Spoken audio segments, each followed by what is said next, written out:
Ancient history का तीसरा lecture. इससे पहले लेक्चर्स की बात करी जाए तो हम बात कर चुके हैं स्टोन एज के बारे में कि किस किस कैटेगरीज में डिवाइडेड है, और पैलियोलिथिक एज को पूरा पढ़ चुके हैं। आज हम बात करेंगे मेसोलिथिक पीरियड के बारे में। चलिए यहाँ पे डालता हूँ मेसोलिथिक पीरियड और चालू हो जाते हैं मेसोलिथिक पीरियड के बारे में पढ़ना। मेसोलिथिक पीरियड, ठीक है। अब इसके बारे में अगर मैं पहले पॉइंट की बात करूं तो इसका पहला पॉइंट ये कहता है मेसोलिथिक पीरियड में आइस ख़त्म हो चुकी थी, तो इसको कहते हैं एंड ऑफ आइस एज।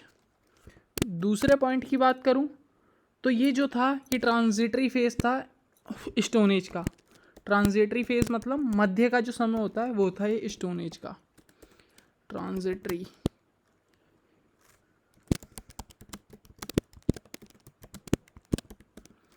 तीसरे पॉइंट की बात करूं तो जो यहाँ पे जो क्लाइमेट था, क्योंकि बर्फ़ वगैरह तो सारी पिघल चुकी थी, एंड ऑफ आइस एज था, इसके कारण जो क्लाइमेट था यहाँ का वार्मर था और ह्यूमिड था।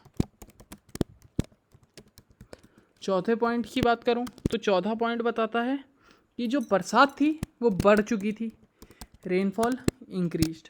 और जब ऑब्वियस सी बात है, जब रेनफॉल बढ़ेगी तो जो हमारे पास अवेलेबिलिटी है फ्लोरा और फौना की वो भी बढ़ जाएगी, तो इंक्रीजेस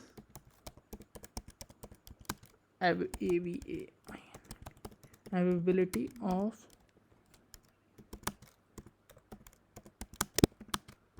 कमेंट सेक्शन में बताना फ्लोरा एंड फौना का मतलब क्या होता है।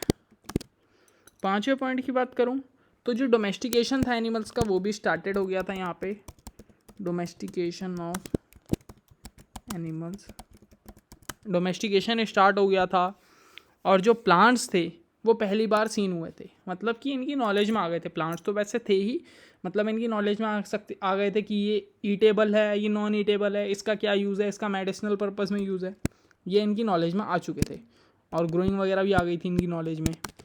छठे पॉइंट्स की बात करें तो ये पीरियड था ये स्टार्ट हुआ था 12,000 ईयर्स अगो।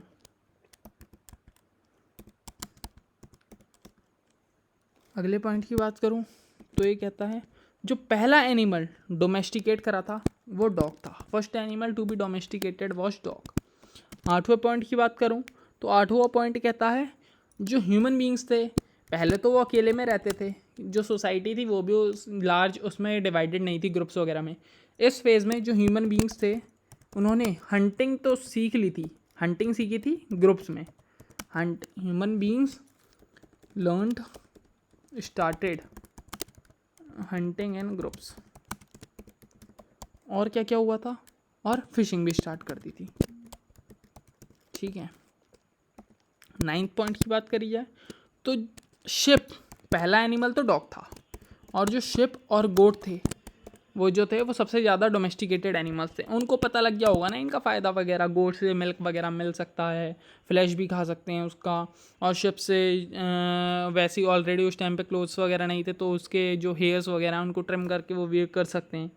सारी चीज़ों का पता लग गया होगा। और जो मिसाइल टेक्नोलॉजी थी वो भी यहाँ पे डिस्कवर हो गई थी। मिसाइल टेक्नोलॉजी ये नहीं कि जो आज के टाइम में मिसाइल टेक्नोलॉजी है कि जाया और दूसरी कंट्री को फोड़ दिया। ये मिसाइल टेक्नोलॉजी एक यहाँ पे एरोबो टाइप का था, जिससे वो एनिमल्स को हंट कर देते थे, ईजिली हंट हो जाता था इससे। मतलब दूर का कहीं कहीं दूर पे हमारे ऑब्जेक्ट पड़ा हुआ है उसको हम ईजिली इसके थ्रू हंट कर सकते थे, ठीक है।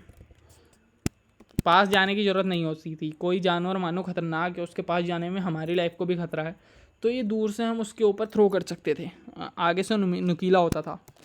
जो ये पीरियड्स में न्यू टूल्स भी थे, क्योंकि पहले पीरियड की अगर बात करी जाए तो एंड ऑफ पैलियोलिथिक एज में जो कि था पहला कौन सा था, लोअर अपर एंड वाला जो अपर पैलियोलिथिक एज था उसमें सारे टूल्स वगैरह डिज़ाइन हो गए थे, मतलब नुकीले टूल्स, शार्प टूल्स वगैरह उन्होंने डिज़ाइनिंग स्टार्ट कर दी थी।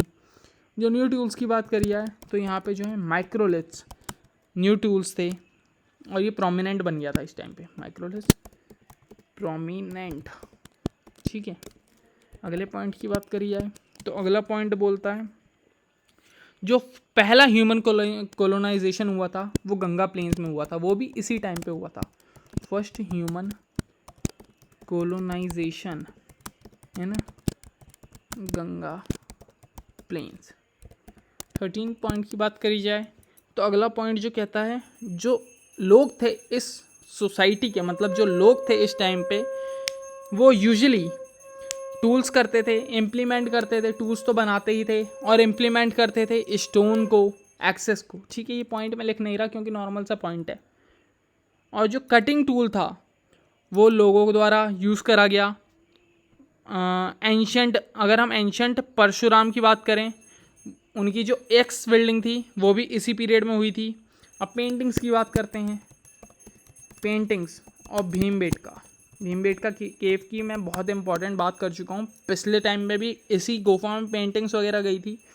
जो पेंटिंग्स थी भीमबेटका की, वो शो करती थी, क्या शो करती थी? Social and cultural life, social and cultural life. Socialization हो गया था,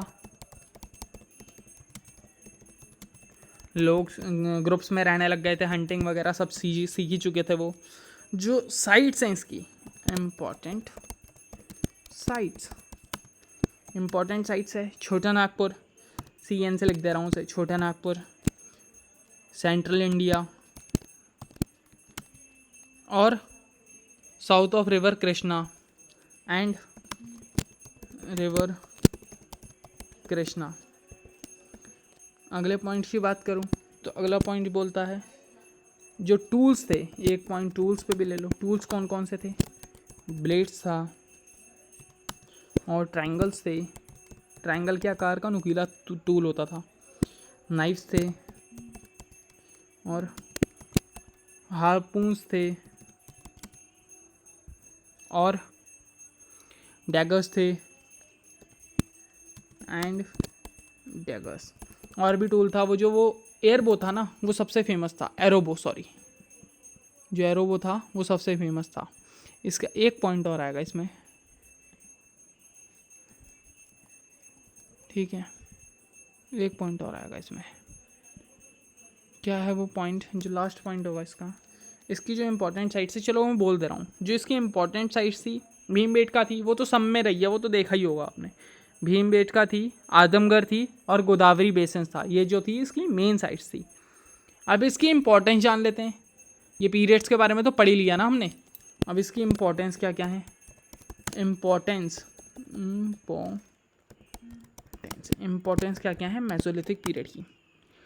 सबसे मेन चेंज तो है, आइस एज ख़त्म हो गई थी, तो क्लाइमेट में बहुत ड्रास्टिक चेंजेस हुए थे, बहुत ज़्यादा बदलाव हुए थे, ड्रास्टिक चेंजेस इन क्लाइमेट। ठीक हो गया। दूसरा पॉइंट देखा जाए तो सोशलाइजेशन लर्न कर लिया था मैंने, सोशलाइजेशन स्टार्टेड हो चुका था। तीसरे पॉइंट्स की बात करी जाए तो न्यू टूल्स आ गए थे, ब्लेड्स वगैरह और शार्प टूल्स आ गए थे और नई टेक्नोलॉजीज़ आ गई थी जिससे उनके लिए हंटिंग ईजी हो गई थी। सबसे मेन अगर इसमें बात करी जाए तो मेन टेक्नोलॉजीज़ की जो न्यू टेक्नोलॉजी है वो वही है एरोबो। पांचवें पॉइंट की बात करी जाए तो डोमेस्टिकेशन स्टार्ट हो गया था, डोमेस्टिकेशन स्टार्टेड। छठे पॉइंट की बात करी जाए तो नोमैडिक सोसाइटी थी। अगले पॉइंट की बात करी जाए तो माइक्रोलिथ पीरियड था, अगले पॉइंट्स की बात करी जाए तो जो पेंटिंग्स थी वो भी बहुत सारी जो थी रिलेटेड इस एज की फाउंड हुई हैं। A lot of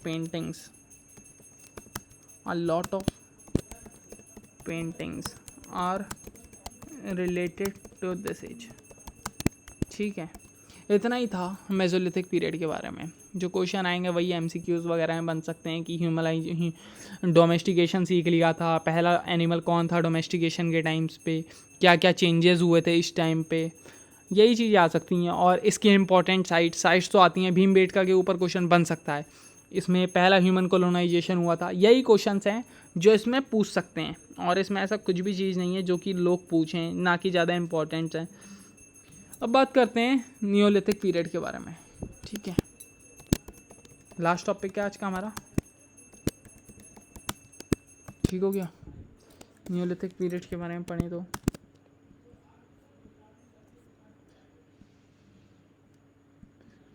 Neolithic period के बारे में बात करूं तो इसमें जो है न्यू स्टोन एज, एग्रीकल्चर इसमें स्टार्ट हो गया था, जो कि सबसे इम्पोर्टेंट है भाई, जिसका मतलब सबको इंतज़ार था। एग्रीकल्चर आज की डेट में भी बात करी जाए तो बहुत इंपॉर्टेंट चीज़ है, आधी इकोनॉमी इसी पे डिपेंड है हमारी। एग्रीकल्चर स्टार्टेड, ठीक है। और तीसरा पॉइंट बात करी जाए तो नोमैडिक लाइफ से वो पहले तो घूमते रहते थे इधर उधर, कोई काम नहीं था उनके पास। नोमैडिक लाइफ से वो सेटल्ड लाइफ में मूव करने लग गए। Nomadic life to settled life मतलब सोसाइटीज़ वगैरह डिवाइडेड हो गई ग्रुप्स में, फैमिलियों ऑर्गेनाइजेशन भी हो ही गया था। और जो सबसे मेन इन्वेंशन बताई जाती है इस पीरियड की वो थी व्हील। जो पहिया था भाई वो डिस्कवर्ड हो चुका था, ठीक है, व्हील के ऊपर। और फायर भी सीख चुके थे वो, मतलब फायर तो बहुत पहले से सीख चुके थे। जो प्रॉपर नॉलेज है वो उनको इस पीरियड में मिली एविडेंस के मुताबिक। पोट्री भी सीख चुके थे बहुत, मतलब पूरा सोसाइटी एक टाइप से बहुत बढ़िया उसमें आ गई थी, विकसित हो चुकी थी। डांस आर्ट भी सीख चुके थे, केव्स वगैरह में एविडेंस मिलते हैं इसके। और जो मतलब फर्स्ट जो डेथ सेरेमनी कहते हैं, डेथ सेरेमनी मतलब किस हिसाब से उनको ब्यूरियल करते हैं हम, वो भी इस पीरियड में फाउंड हुआ था। मतलब जो आर्ट वगैरह थी, मतलब गाड़े जाते हैं लोग, वो इस एज में शुरू हुआ था। ओवरऑल ये पीरियड ने लिविंग स्टाइल जो होता है मैन का वो पूरा चेंज कर दिया था। मैन टोटली चेंज, ठीक है। अगले पॉइंट्स की बात करी जाए तो लोग जो थे अपने हाउसेस में रहने लग गए थे। परमानेंट हाउस, पहले तो लोग इधर से उधर घूमते थे, अब तो वो अपने प्रॉपर घरों में रहने लग गए थे। अगले पॉइंट्स की बात करी जाए तो कॉम्प्लेक्स हो चुकी थी लाइफ, अब कंपटीशन था उनके सामने, देखते थे एक दूसरे को। वही आज के जैसे टाइम में हमारी लाइफ भी बहुत कॉम्प्लेक्स है, लेकिन टेक्नोलॉजीज़ हैं, वही बात है, सुख सुविधा का आराम है तो लाइफ कॉम्प्लेक्स होती रहेगी, फाइट करनी है। तो जो और क्या था, जो टूल्स थे सारे टूल्स आ चुके थे एक हिसाब से। एक्सेस और ADZES एड्स, ये कटिंग टूल था एक। वेजेस सबके नाम सुने होंगे आपने, स्टोन हुईज और कन्स एंड माइक्रोलिथ। अरे भाई, और जो साइट्स हैं इसकी, साइट्स कौन कौन सी हैं इसकी इम्पोर्टेंट, एक मेहरगढ़ है। मेहरगढ़ में ही माना जाता है कि पहला जो एग्रीकल्चर था वो स्टार्ट हुआ था। और क्या क्या हो जाएंगी इसकी इम्पोर्टेंट साइट्स, हलूर हो गई, और हलूर हो गई, इमगांव हो गया, एंड शाहगुरा, ठीक है। ये इसकी इम्पोर्टेंट साइट्स थी। और बात करी जाए तो एक पॉइंट और आता है इसमें, जो कुछ इम्पोर्टेंट लोकेशंस हैं। मेहरगढ़ के मुताबिक जो यहाँ पे था पहला एग्रीकल्चर कॉटन का स्टार्ट हो चुका था, और जो कर्न्स थे वो हैंड ग्रेनिंग में इस्तेमाल होता था, जो व्हील्स थे वो भी डिस्कवर हो चुके थे, और जो पहला एविडेंस था राइस का वो भी मिल चुका था कोल्हिवा में। पहला एविडेंस जो था राइस का वो मिल चुका था कोल्हिया में। ये लिख देता हूँ, ये MCQ में पूछ सकते हैं। फर्स्ट एविडेंस ऑफ राइस कहाँ मिला था हमें, कोल्हिवा में, कोल्हिवा जो कि यूपी में है, ठीक है। ये रहा नियोलिथिक पीरियड के बारे में, इतनी इन्फॉर्मेशन आ गई नियोलिथिक पीरियड के बारे में। अब इसकी इम्पोर्टेंस जान लेते हैं। इम्पोर्टेंस तो वो होगा भाई, ये पीरियड बहुत